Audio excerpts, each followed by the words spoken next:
출애굽기 24장 1절에서 마지막 18절 말씀까지 함께 한 목소리로, 특히 큰 목소리로 함께 하나님의 말씀을 받겠습니다. 1절부터 같이 받습니다.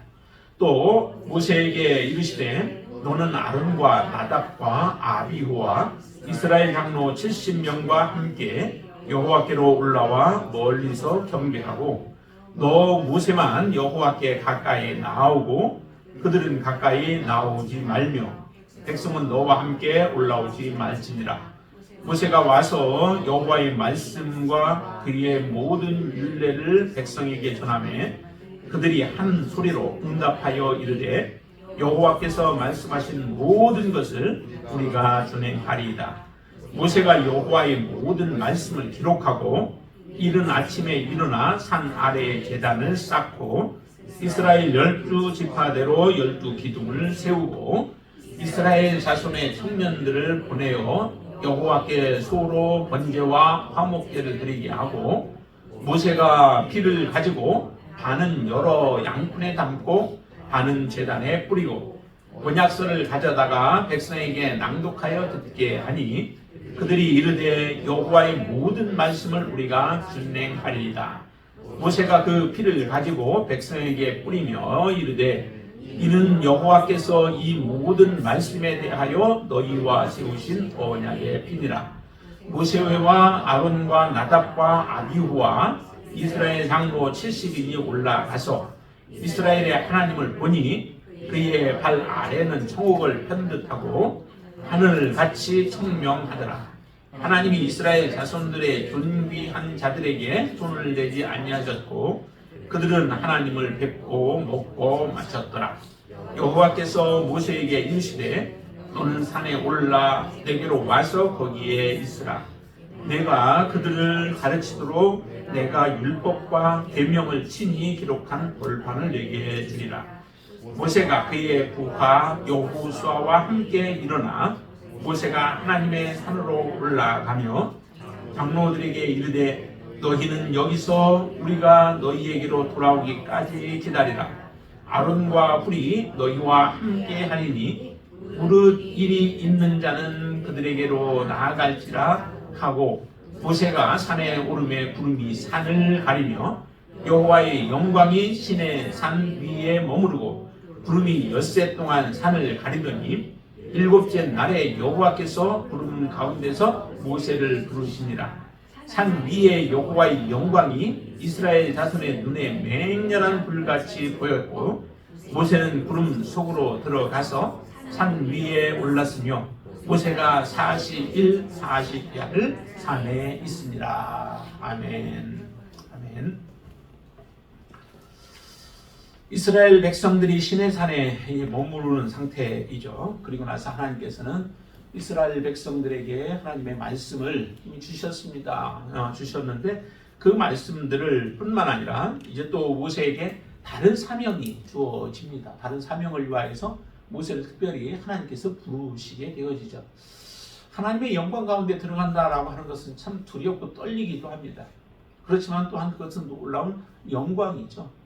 모세가 하나님 앞에 하나님의 부르심을 통하여서 오늘 특별히 이제 24장의 경우는 모세가 하나님 앞에 나아가는 그런 모습이죠. 여호와의 산에 올라가는 모습이에요. 근데 다른 사람들이 바라볼 때는 정말 이것은 놀라운 두려운 거예요. 하나님의 모습이 여러 가지 모습으로 거기에 하나님이 나타날 때 여러 가지 모습으로 보여줬는데 오늘 본문에 보면 이런 표현들이 몇 군데 있어요. 10절에 보면은 이스라엘 하나님을 보니 그의 발 아래는 천국을 편듯하고 하늘이 청명하더라. 정말 맑았죠. 이런 가운데 있었는데 그러다가 이게 완전히 또 바뀌어지죠. 어떤 모습으로 바뀌어져요? 자, 17절 한번 보실까요? 17절에 보면 산 위에 여호와의 영광이 이스라엘 자손의 눈에 맹렬한 불같이 보였다라고 말하고 18절은 모세는 구름 속으로 들어가서 산 위에 올랐으며 라고 이렇게 얘기를 해요. 불길 가운데 완전히 불 속으로 들어가는 것과 같은 그런 모습이죠. 그리고 검은 구름으로 가득 찼을 때 그곳으로 나아가는 모세의 모습들 등등 여러 가지 모습들을 보면은 정말 그런 하나님 앞에 어떻게 나아갈 수 있을까라고 하는 그런 두려움이 생겨지기도 하죠. 그러나 하나님은 두려움도 있으시지만 또 그분의 안에는 자비도 넘쳐나시는 분이시죠. 하나님 앞에 우리 문재환 형제가 아까 기도하셨듯이 정말 우리가 망하는 이유는 어디에 있느냐면은 망하는 것은 외부의 세력이 강해서도 사실은 아니에요. 우리가 망하는 것은 하나님 앞에 우리가 바로 서지 못하기 때문에 그렇죠. 죄가 우리를 망하게 만들지 다른 것이 망하게 하지 않습니다. 근데 우리는 착각을 해요. 왜냐하면 외부의 세력에 의해서 강한 세력에 의해서 망한다라고 생각하죠. 그것은 일시적인 하나의 현상에 불과하지 실제적으로는 그렇지 않습니다. 하나님이 들어서 사용하시는 거죠. 이스라엘 백성들이 애굽에 의해서도 그리고 바벨론이나 아수르에 의해서도 많이 그들이 빼앗기기도 하고 그리고 무너지기도 했습니다. 그 이유들은 어디에 있어요? 하나님은 단지 애굽과 바벨론과 또 아수르와 같은 이런 나라들, 그 나라를 하나의 막대기로 사용하시는 것뿐이에요. 하나님 막대기로 사용하고 그 악한 자들을 다시 하나님 꺾어 버리시죠. 그런데 내가 그 망하게 되어지고 징계를 당할 그때에는 이미 내가 죄악 가운데 있었기 때문에 우리를 정결하게 하시고자 하는 하나님의 은혜로 인하여 하나님은 손을 대시는 거예요. 그래도 그때는 기회가 있는 거죠. 하나님이 자비를 베푸시고 하나님이 기다리시고 은총을 베푸시는데도 우리가 깨닫지 못하고 계속 죄 가운데 머물게 되어지면 하나님의 자비는 이제 끝나게 되죠. 끝을 보이게 되죠. 그때 멸망케 되어지는 겁니다. 여러분들은 그렇게 되지 않게 되기를 바랍니다. 이스라엘 백성들이 하나님의 은총을 입어서 지금 시내산까지 왔습니다. 그리고 하나님은 이스라엘 백성들을 통하여서 하나님의 나라를, 하나님의 계획을 이루어 가시기를 원하시죠. 그래서 하나님은 말씀을 주시는 겁니다. 특별히 오늘 1절에 보면은 모세가 하나님 앞에 나아가는데 백성들은 거기까지도 나아가지 못하고 누가 여기서 모세와 함께하는 사람들이 누구냐면 아론과 나답과 아비후 그리고 70명의 장로들을 하나님은 부르셔서 하나님께 조금 더 가까이 나오게는 해요. 그렇지만은 모세와 같이 하나님 앞에 직접적으로 나아가게 하지는 않습니다. 근데 이스라엘 백성들은 더 못 올라오게 되어지죠. 근데 여기에 보면은 아론과 나답과 아비후, 아론은 제사장이죠. 제사장이고 이제 제사장의 자손들이 나답과 아비후인데 여기서는 나답과 아비후가 죽는 모습이 없지만은 뒤에 가면은 레위기에 가면은 나답과 아비후가 죽게 되어져요. 이렇게 하나님 앞에 나아갔던 자인데 하나님의 말씀대로 하나님이 지시한 대로 행하지 아니함으로 인하여서 그들이 죽게 되어집니다. 정말 그러니 하나님은 두려우신 분이시죠. 세우시기도 하시지만은 그들을 패하시기도 하십니다.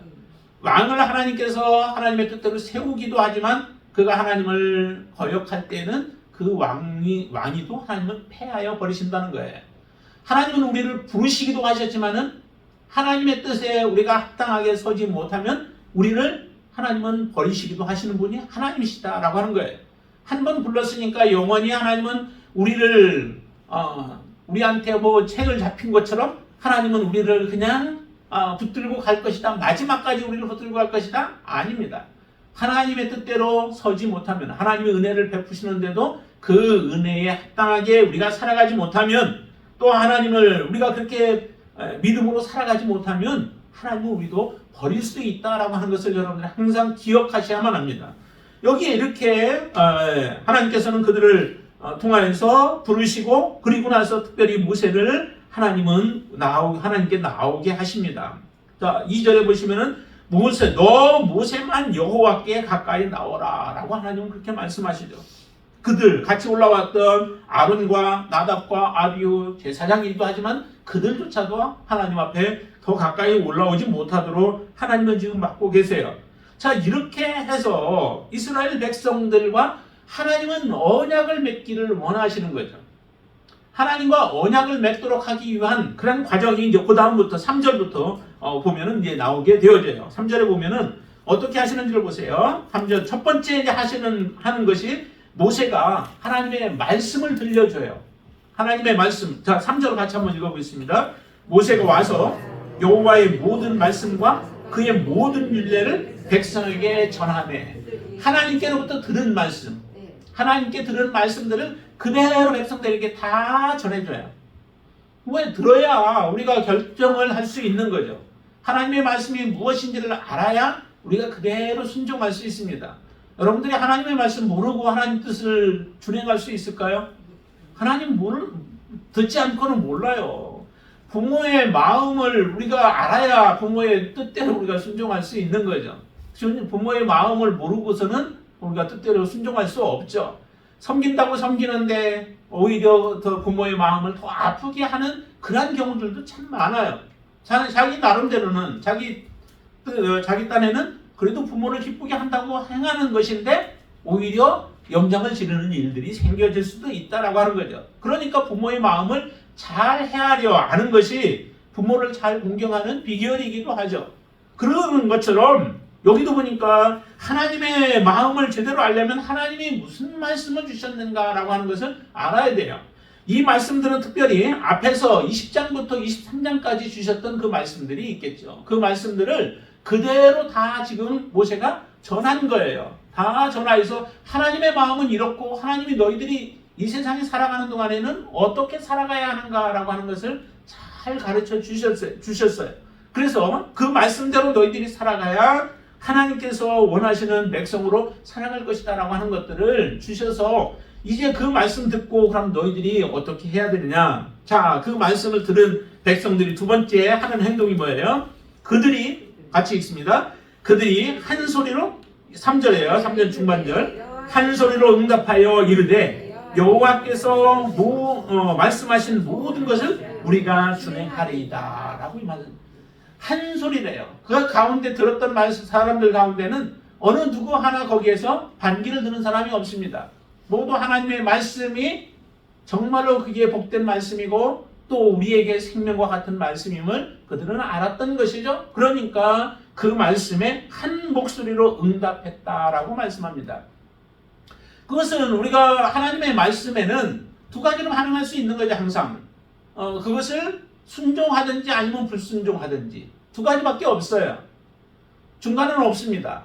하나님 앞에 순종 아니면 불순종이에요. 그런데 이스라엘 백성들은 이 하나님의 말씀 앞에서 그들은 한 소리로 응답했다라고 하는 거예요. 어떻게 하기로? 세 번째가 바로 거기에 여호와께서 말씀하신 모든 것을 우리가 준행하겠다라고 하는 대답을 한 거죠. 하나님의 말씀대로 우리는 살아가겠습니다.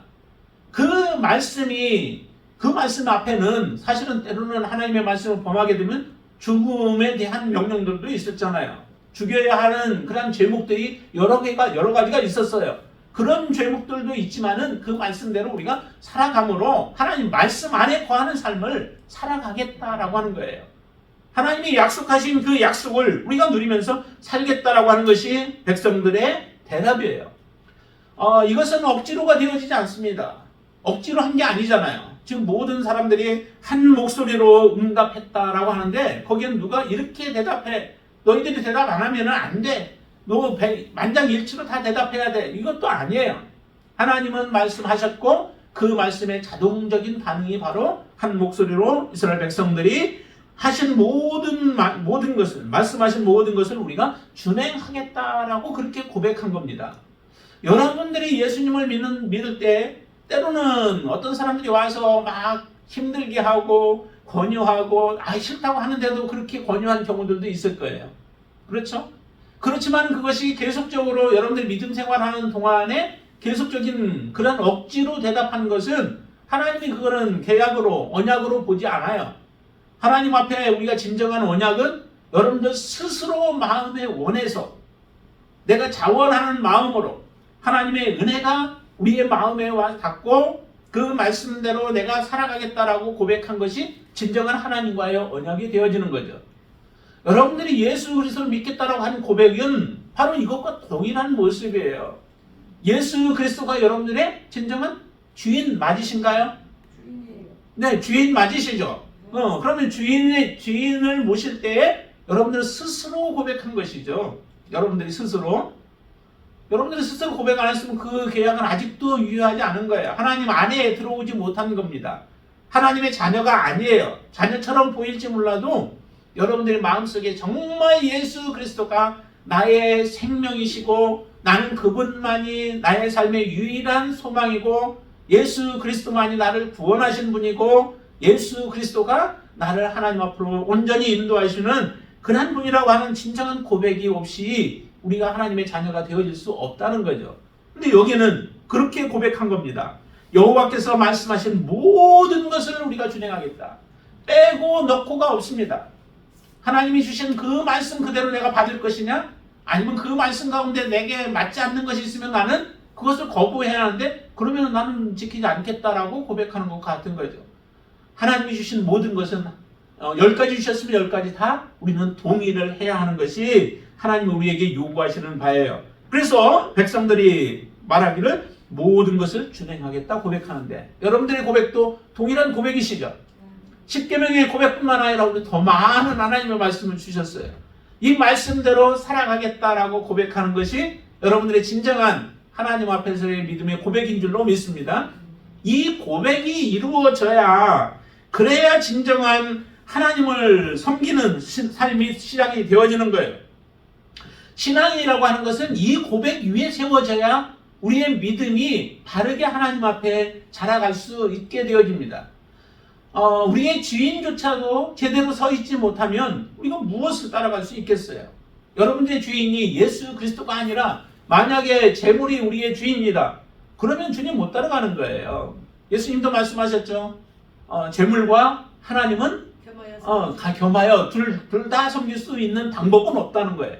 오직 둘 중에 한 가지를 선택해야 된다는 거예요. 하나님이냐 재물이냐, 우상이냐 하나님이냐, 자녀냐 하나님이냐, 부모냐 하나님이냐, 마찬가지 동일해요. 어느 무엇도 하나님보다 더 앞서는 것은 우리의 주인이 될 수 없다라고 고백하는 것이 그게 바로 진정한 신앙의 출발인 거예요. 여러분들은 어떤 선택을 하셨습니까? 이미 선한 선택, 하나님이 원하시는 선택을 행하고 고백하고 지금 살아가는 자들인 줄로 믿습니다. 하나님이 기뻐하지 않는 것은 우리가 이제 버리실 수 있어야 돼요. 하나님 앞에 그것은 다 내려놓고 오직 하나님만이 여러분들이 진정한 주인으로 살아가게 되어질 때에 여러분들의 인생을 하나님은 책임지시고 여러분들의 인생을 이끌어 주시는 하나님이신 줄로 믿습니다. 저는 이렇게 고백해서 진정한 하나님께 예배의 출발을 하게 되어지고 신앙의 출발을 하게 되어지는데, 자 4절에 보면 이렇게 또 얘기하죠. 4절 모세가 여호와의 모든 말씀을 기록하고 라고 얘기를 해요. 그렇게 대답하게 한 하나님의 말씀, 그 말씀들을 다 기록을 했다는 거죠. 그냥 말하고서 끝나지 않아요. 말하고 끝나면 어떻게 돼요? 잃어버리게 되어지죠. 조금 시간이 지나면 희미해져요. 그러나 기록해 놓은 것은 그것은 오래 가도 지워지지가 않죠. 그래서 이스라엘 백성들로 하여금 말씀대로 살아가게 하도록 하기 위하여 말씀들을 기록한 겁니다. 하나님 우리에게 이 말씀을 주신 이유도 뭐예요? 우리는 이 말씀 보고 하나님의 말씀대로 살아가도록 하기 위함이죠. 여러분들 안에 또 하나 하나님께서 주셨죠. 성령을 여러분들 안에 거하게 하셔서 우리가 보고 우리가 들은 것들, 하나님의 말씀들을 기억나게 하세요. 기억나게 하셔서 우리가 하나님의 말씀 몰라서 불순종했다라고 그렇게 말할 수도 있잖아요. 그렇게 말하지 못하도록 하기 위하여 하나님은 우리 안에 성령을 거하게 하셔서 성령이 하나님의 말씀들을 기억나게 하시고 무엇을 말하게 할 것인가 라고 하는 것들도 우리에게 주신다라고 하셨습니다. 그러니 성령을 더욱더 우리는 의지하고 그분의 뜻대로 순종하며 살아가야 되겠죠. 그래서 모든 말씀을 기록하고 이스라엘 백성들과 언약을 하게 하는데 기록하고 그 다음에 이른 아침에 일어나서 산 아래에 제단을 쌓게 했대요. 제단을 쌓는 이유는 하나님께 제사하기 위함이죠. 제단을 쌓는 방법도 앞에서 다 얘기를 했어요. 돌로 쪼아가지고 하지 말라는 거죠. 쫓지 말고 그냥 자연석으로 제단을 쌓든지 아니면 흙으로 해서 쌓든지 하는 그런 제단을 쌓고, 그리고 12기둥을 세우래요. 12기둥을 세워서 그것은 이스라엘 백성 12지파들을 이야기를 하는 거죠. 의미하는 거죠. 그래서 12지파들이 다 하나님께 나아간다라고 하는 그런 의미들을 포함하고, 오늘날로는 이제 하나님 앞에 12 예수님의 제자들과 동일한 모습들이고 신약의 예수님을 믿는 모든 자녀들도 동일한 모습으로 하나님 앞에 이와 같은 고백을 드리는 삶이 되어지는 겁니다. 자, 그리고 나서 쌓은 제단 위에다가 번제와 화목제를 드렸대요. 번제와 화목제를 드리려면 어떻게 해요? 짐승을 잡아야 됩니다. 짐승을 잡아야 그냥 드리는 게 아니죠. 잡아서 각을 뜨고 겁질을 벗기고 그 다음에 또 자르고 등등 해서 하나님 앞에 번제를 드리고 그 다음에 화목제를 드리게 했습니다. 참 굉장히 하나님을 예배하는 게 섬기는 게 굉장히 불편해요. 구약의 그 모습들은. 근데 신약에 와서는 너무도 편하죠. 주님께서 이와 같이 참 은혜를 베풀어 주셔서 우리로 하여금 너무 편하게 해주셨는데 문제는 너무 편하다 보니까 우리의 마음이 너무 해이해져요.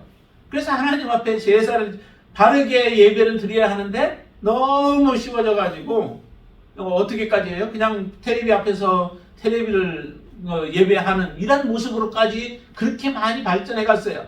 근데 우리의 모습은 그렇게 자꾸 나태하라고 하나님이 우리에게 은혜를 베푸시는 바는 아니죠. 그런 속에서도 진실된 모습으로 하나님 앞에 더욱 나아가는 그런 우리의 예배의 자세들이 참 더 필요한 거죠.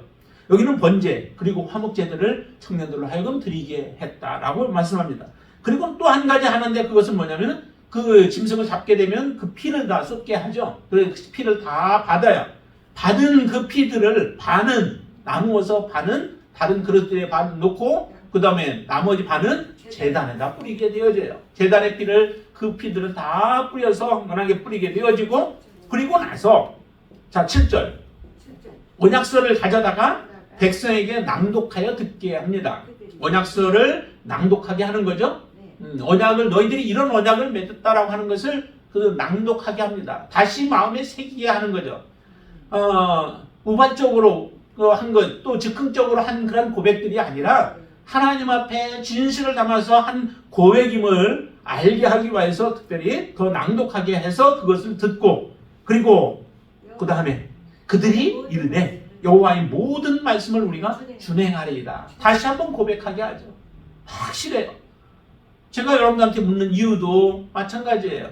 정말 여러분들의 주인이 예수 그리스도이신가? 그분만이 나를 영원히 구원하실 수 있는 분이시다라고 하는 고백을 여러분들이 드리시는가? 라고 하는 그러한 질문들도 마찬가지입니다. 그래서 이스라엘 백성들이 하나님 앞에 모든 말씀을 우리가 준행하겠다라고 하는 서약을 하게 됩니다. 이 서약이 기초가 되어져서 이 서약한 사람들에게 하나님은 무엇을 더해요? 한 가지 더 하는데 그게 뭐냐면 나머지 반 그 피를 담아놓았던 그 피를 누구에게 뿌려요? 이 백성들에게 뿌리게 되어집니다. 언약이라고 하는 것, 그 맹세라고 하는 것, 이것은 사실은 쌍방간에 하는 것이죠. 저와 여러분들이 만약에 언약을 맺었다라고 하면은 두 사람이 상대가 있어야지 이 언약이 되어집니다. 하나님과 이스라엘 백성들 간의 언약, 또 지금은 모세가 이스라엘 백성들에게 지금 언약을 맺고 있는 거죠. 너희들이 이렇게 살아라. 하나님의 말씀대로 너희들이 이렇게 순종하라라고 하게 하기 위해서 모세가 지금 이스라엘 백성들과 언약을 맺고 있는 그런 모습입니다. 근데 마지막에는 그 피를 뿌려서 그들에게 하나의 증거를 삼는 것이죠. 언약을 맹세를 할 때에 짐승을 잡아서 놓고 언약을 하게 되어집니다. 근데 그것의 의미는 뭐냐면은 짐승을 놓고 쪼개거든요. 반으로 갈라놔요. 그렇게 갈라서 놓고 서로 맹세를 하는데 만약에 누군가가 어느 편에서든 먼저 이 약속을 깨게 되어지는 사람은 이와 같이 짐승과 같이 쪼개임을 당할 것이다 라고 하는 그런 의미를 갖고 있는 거예요. 그것은 우리의 생명을 내어놓고 하는 것이 바로 이 맹세라고 하는 겁니다. 내가 맹세를 깨뜨리면은 나는 죽은 자와 같은 것이 되어지는 거죠. 그렇기 때문에 여기서도 피로 이렇게 언약하는 것도 마찬가지 그런 의미들을 가지고 있어요. 하나님 앞에 맺은 맹세는 내가 깨게 되어지면 그 맹세에 의하여 나는 하나님으로부터 버림받고 아니면 죽임을 당하게 되어진다라고 하는 의미들을 가지고 있는 거죠.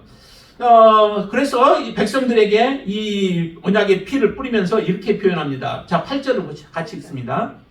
모세가 그 피를 가지고 백성에게 뿌리며 이르되 이는 여호와께서 이 모든 말씀에 대하여 너희와 세우신 언약의 피니라. 여호와께서 비록 모세가 중간에서 행하고 있지만은 하나님과 이스라엘 백성들과의 언약과 같은 것이다 라고 하는 거죠. 그래서 여호와께서 이 모든 말씀에 대하여 너희와 세운 것이다. 하나님이 들으셨고 하나님이 여러분들이 고백하는 것을 다 들으셨다라고 하는 거죠. 백성들이 고백하는 것, 그리고 그 말씀대로 준행하겠다고 하는 것, 모든 것을 다 정치하고 계시는 하나님과 너희들이 지금 언약하는 것이다 라고 하는 거예요. 이 언약은 어떻게 해요? 반드시 그래서 지켜야 하는 것들이죠. 반드시 그 말씀대로 행해야 할 말씀들이에요. 여러분들의 짧은 고백, 내가 예수님을 믿겠습니다 라고 하는 고백도 같은 고백이에요. 동일한 고백입니다. 여러분들의 주인은 이제 바뀔 수 없어요. 이전에는 여러분들도 모르게 내가 세상을 섬겼고 또 마귀를 섬겼고 또 다른 것들을 우리의 주인으로 섬겼다라고 하면은 지금은 이제 예수 그리스도가 여러분들의 주인이신 줄로 믿으시기를 바랍니다. 그분을 바꾸는 순간에는 다시 돌아올 수 없어요. 다시 하나님의 자녀가 되어질 수 없어요. 그러니까 이제 영원토록 여러분들은 주님만 섬기고 주님만 의지할 수 있게 되길 바랍니다. 너희의 세우신 언약의 핀이라, 너희와 세우신 언약의 핀이라. 이 말씀은 신학에 와서 예수님이 그 유월절 만찬을 한번 베푸시는 경우 있었죠. 세족식을 행하고 나서, 그리고 세족식을 행하면 만찬을 행하고 나서 그 다음에 세족식을 행하고 한 그 모습들을 보는데 거기서도 예수님이 좀 비슷한 말씀을 하세요. 포도주 잔을 주시면서 이것이 바로 너희를 위하여 흘리는 나의 피다라고 하시는, 그리고 떡을 주면서 이것은 내 몸이다라고 말씀하시고 이것을 먹어라라고 말씀하시죠. 그것을 먹는 자가 곧 예수 그리스도와 진정한 관계가 되어지고, 그리고 예수님의 그 피와 또 몸이, 떡이 바로 우리의 살과 피가 되어지는 거죠. 죽을 자들이 살아나는 그런 역사가 일어난 것은 하나의 상징적으로 그렇게 표현했던 것과 비슷한 모습이에요. 하나님 앞에 여러분들은 이처럼 하나님과 세우신 언약의 피로 세워진 귀한 하나님의 자녀들인 줄로 믿습니다. 이렇게 세워져야, 이렇게 하나님께서 하나님과의 관계가 되어져야 그 다음에 이제 하나님께서 놀라운 축복을 하시는데, 거기에 보면은 9절부터 11절에 보시면 이렇게 말씀합니다. 10절 말씀을 보실까요? 이스라엘의 하나님을 보니 그의 발 아래는 청옥을 편듯하고 하늘같이 청명하더라. 11절, 하나님이 이스라엘 자손들의 존귀한 자들에게 손을 대지 아니하셨고 그들은 하나님을 뵙고 먹고 마셨더라 라고 말씀하죠. 하나님을 보았다. 이스라엘의 하나님을 보았다 라고 이렇게 표현해요. 하나님을 뵙고 먹고 마셨다라고 말씀하죠. 하나님 아무에게나 나타나시지 않는 거죠. 아무에게나 하나님께서 은혜를 베푸시지 아니하고 하나님 앞에 이처럼 결단하고 서약한 자들, 하나님의 말씀대로 철저히 살아가겠다라고 고백하면서 하나님이 그들의 삶의 주인이 되어진 사람들에게 하나님은 나타나서 하나님을 보여주시고 그리고 나서 그들과 함께 먹는 놀라운 하나님의 영광을 보여주시게 되어지죠. 하나님의 영광을 여러분들이 보셨나요? 그렇다고 하나님의 얼굴을 보라는 얘기는 아니에요. 하나님의 얼굴은 우리가 볼 수 없죠. 하나님의 여기서 하나님을 보았다라고 해서 하나님의 얼굴을 직접 보는 게 아니죠. 하나님이 하시는 일들을 보고 또 하나님이 하시는 놀라운 일들을 바라볼 때 그걸 하나님의 영광을 우리가 보게 되어지는데, 뒤에도 아까 우리가 본 것처럼 17절에 그렇게 얘기했잖아요. 산 위에 여호와의 영광이 이스라엘 자손의 눈에 맹렬한 불같이 보였다는 것. 맹렬한 불같이 보여진 것 자체가 그게 하나님의 영광을 지금 보고 있는 것이라는 거죠. 출애굽기 33장을 한번 보세요. 33장.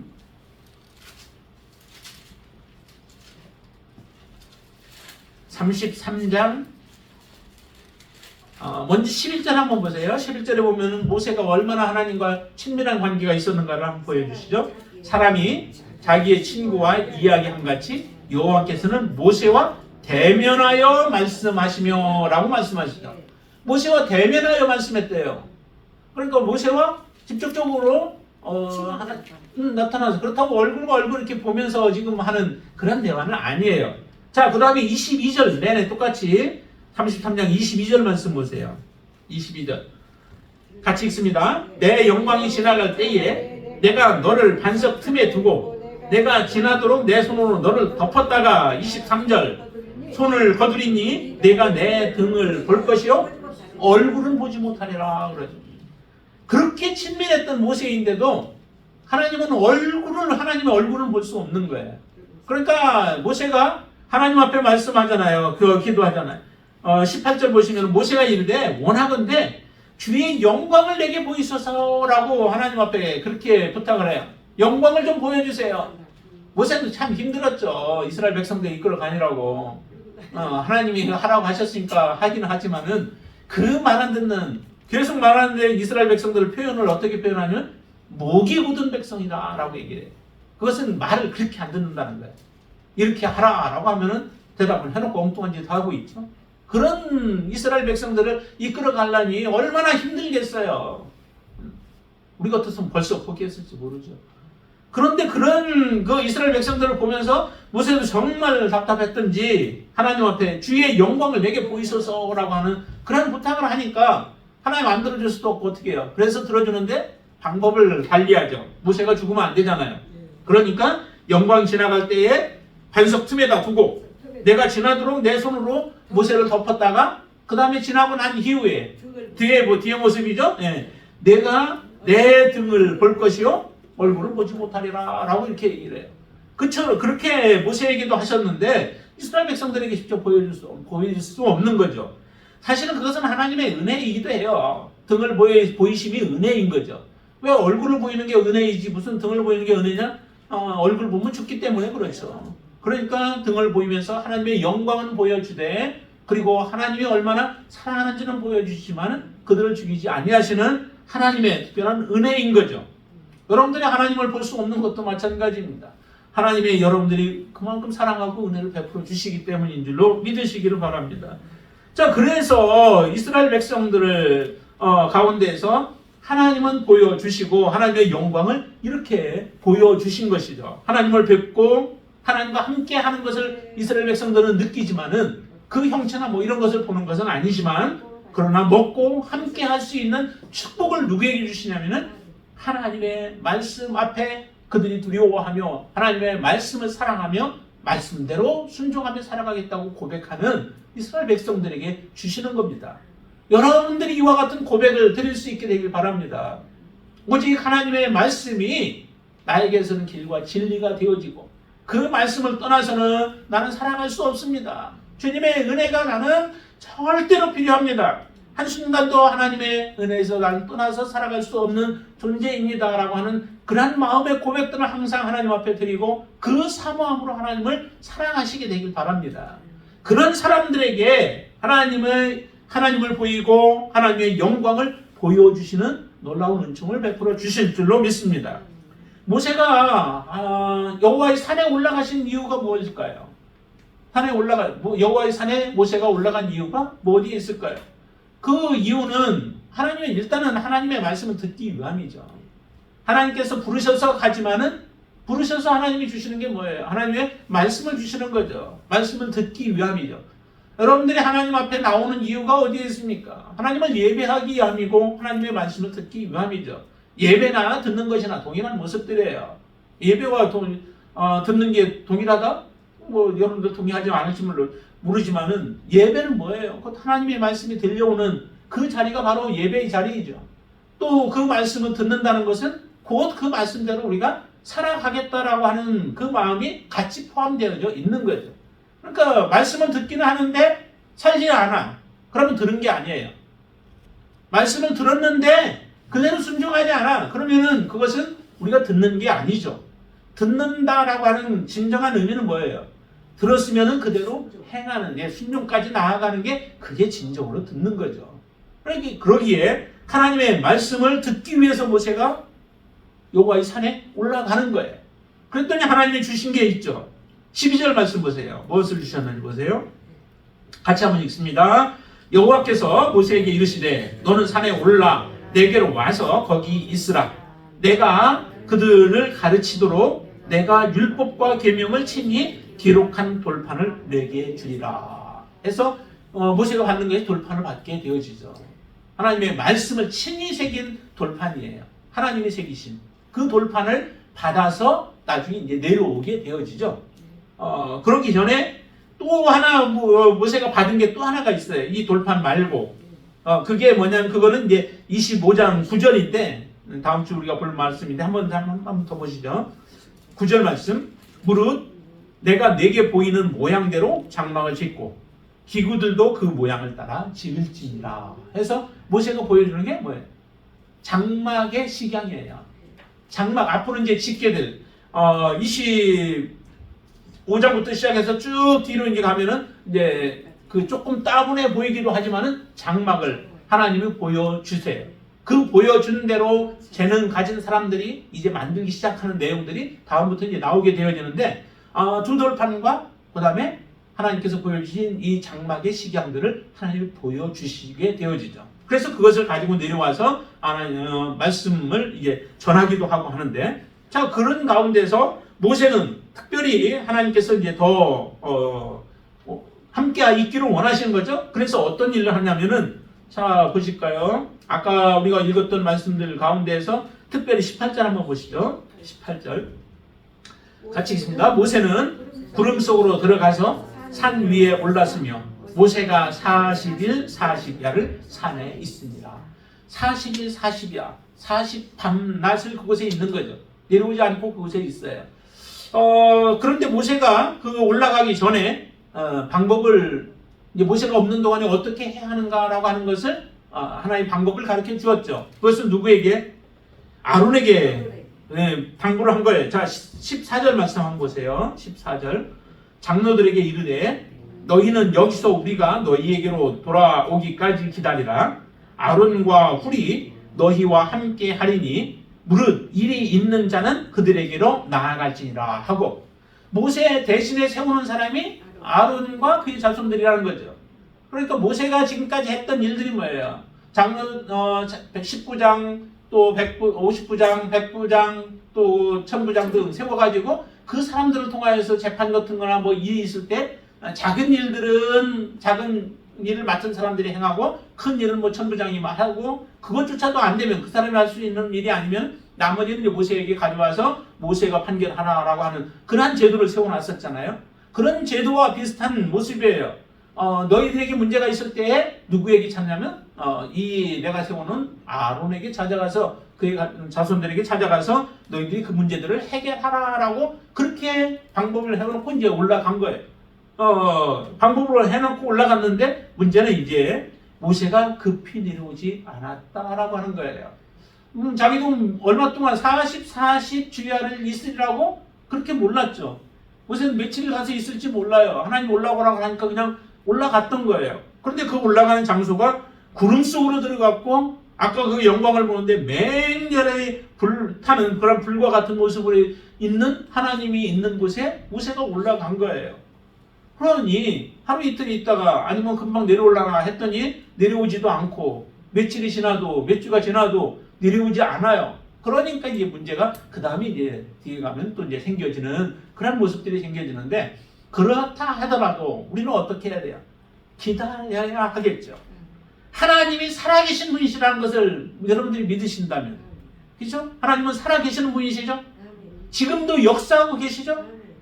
여기에도 함께 계실 뿐만 아니라 여러분들과도 함께 계시죠?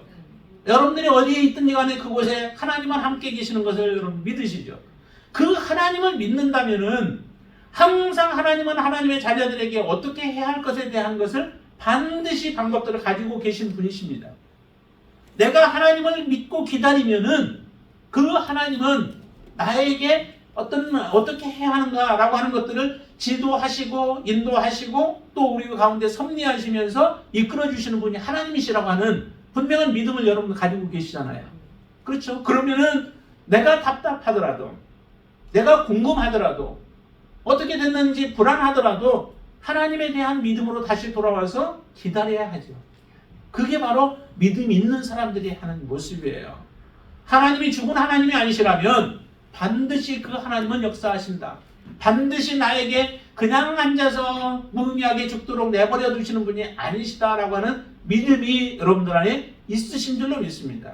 그런 믿음이 있다면 기다릴 수 있어야 되죠. 기다리지 못하면 그게 바로 하나님 앞에 죄악을 범하게 되어져요. 여러분들이 잘 알듯이 그 사울이라고 하는 사람이 하나님의 특별히 처음에 세울 때는 얼마나 사울이 겸손했어요.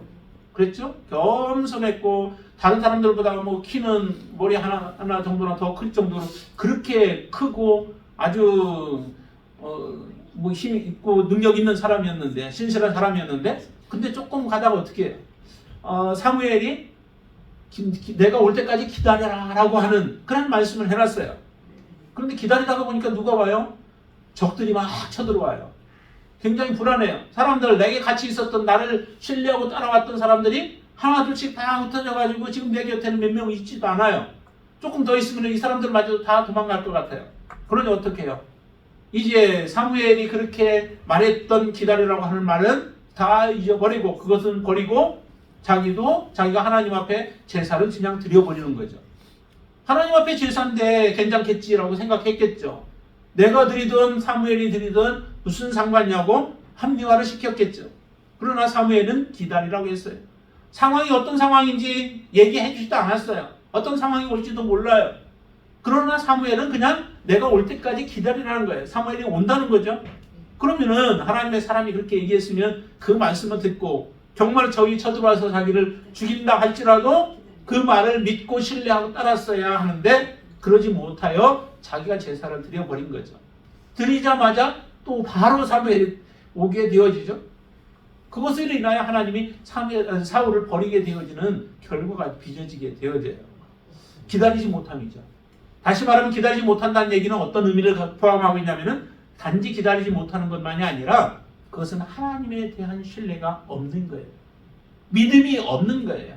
믿음이 없음으로 인하여서 그런 일이 벌어진 거예요. 하나님이 역사하고 계시고 전쟁터의 그 현장에도 하나님은 함께 계시고, 하나님이 모든 전쟁에 하나님은 전쟁의 하나님이시죠. 전쟁에서 승리하기도 하시고 또 패하기도 하시는 분이 하나님이시라는 것을 믿는다면은, 내가 죽고 사는 것도 하나님의 손에 달렸고 아무리 적이 쳐들어와도 나를 죽이지 못할 것이다라고 하는 그런 신뢰가 있다면은 기다릴 수 있는 거죠. 그런 믿음을 하나님이 우리에게 원하시는 거예요. 그렇게 하려면은 실은 우리는 목숨 내어놓고 하나님을 믿어야 돼요. 내 목숨 하나님의 것이니까 하나님 알아서 하세요. 죽이든 살리든 마음대로 하세요. 그런 신앙으로 하나님 앞에 하나님을 제1 우선순위로 믿고 신앙생활을 한다면 우리의 삶은 바른 믿음의 삶을 살아가게 되어질 줄로 믿습니다. 그렇다고 그냥 무작정 아무것도 뭐 보지 않고 믿는 그런 맹목적인 신앙 말고요. 하나님의 말씀에 근거하여 사무엘의 말에 따라서 순종해야 하듯이 하나님의 말씀에 따라서 우리가 순종하는 삶을 살아갈 때, 우리의 목숨 내놓고 말씀을 신뢰하고 믿을 때에 바로 하나님의 진정한 자녀가 되어진 줄로 믿습니다. 그런 믿음의 사람을 하나님은 우리에게 요구하세요. 여러분들 무엇이 힘들어요? 지금 여러분들에게 가장 내가 이것만큼은 할 수 없어라고 하는 그런 것들이 무엇이 있나요? 그것조차도 하나님 앞에 맡겨보세요. 하나님 앞에 맡기면 하나님이 그 일을 책임지시고 하나님이 하실 줄로 믿습니다. 하나님, 내가 이거 도저히 하기 힘드는데 하나님 도와주세요. 기도하세요. 그게 바로 하나님의 나라를 위하여 기도하는 거예요. 내가 하나님의 뜻대로 하고 살고 싶은데 하나님 이게 안 돼요. 그런데 내가 어떻게 연약해서 잘 못하겠는데 하나님 도와주세요 라고 여러분들 기도하세요. 그러면 하나님은 우리의 기도를 들으시기를 원하시는 분이시죠. 그럼 주님 말씀하셨어요. 너희가 이전엔 내 이름으로 아무것도 구하지 아니하였으나 이제 구하라는 거죠. 그러면 내가 시행하겠다. 주님이 말씀하셨어요. 주님이 친히 말씀하셨어요. 여러분들 그렇게 기도하시게 되길 바랍니다. 여러분들에게 아무리 무거운 것들도, 힘든 것도, 아무리 고통스러운 것도 다 주님께 내어놓음으로 인하여서, 주님께 맡김으로 인하여 주님이 해결하시는 모습을 보며 하나님의 영광을 볼 수 있게 되길 바랍니다. 실제적으로 하나님의 영광 안에 들어간 모세는 얼마나 그 시간들이 참으로 꿀같은 시간들이었겠어요. 그렇죠? 뭐 먹을 거 준비해서 가지도 않았어요. 그런데도 하나님 앞에 40주야를 하나님과 함께 있으면서 하나님과 교제하는 그 시간이 얼마나 복된 시간이에요. 여러분들 이런 복된 시간을 가질 수 있게 되길 바랍니다. 40주야가 아니라 이제 앞으로는 영원토록 하나님과 함께 살게 되어질 텐데, 그날을 소망하면서 살아가신다면은 이 땅에 여러분들이 조금 수고해야 되고 또 희생해야 되고 헌신해야 하는 모든 것들을 감당할 수 있잖아요. 그 하나님 바라보시게 되길 바랍니다. 하나님 바라보시고 모든 것들을 이겨내시고 또 하나님의 영광 드러내는 귀한 하나님의 자녀들 되어지기를 주님의 이름으로 축원을 드립니다. 기도하겠습니다. 할렐루야. 주님은 찬양합니다. 하나님, 우리가 무엇입니까? 우리는 아무것도 아닌 먼지와 같은 존재들이었습니다. 벌레와 같은 자들이었습니다. 그런 우리들에게 하나님께서는 특별히 은혜를 베풀어 주셔서 하나님의 자녀 영광스러운 자리로 우리를 인도하여 주셨습니다. 이 자리에 오기까지 하나님께서 우리의 삶을 섭리하시고 간섭하시고 돌보신 줄로 믿습니다. 하나님의 역사가 아니고는 우리가 주님 앞에 설 수도 없었습니다. 그런 우리들 이제 정말 목숨 다하여 주님을 섬기게 하여 주시옵소서. 이스라엘 백성들의 고백이 이제 우리가 여호와의 모든 말씀을 다 준행하리이다 라고 고백하였습니다. 하나님, 우리의 고백도 동일한 고백입니다. 이 고백과 같이 우리의 삶을 통하여 주님이 우리를 부르시는 그날까지 오직 주님의 말씀대로 순종하며 믿음으로 살아가겠다고 고백하며 하나님과 언약하는 귀한 시간이 되어지도록 우리의 삶을 주장하여 주시옵소서. 예수님의 이름으로 간절히 기도드리옵나이다. 아멘.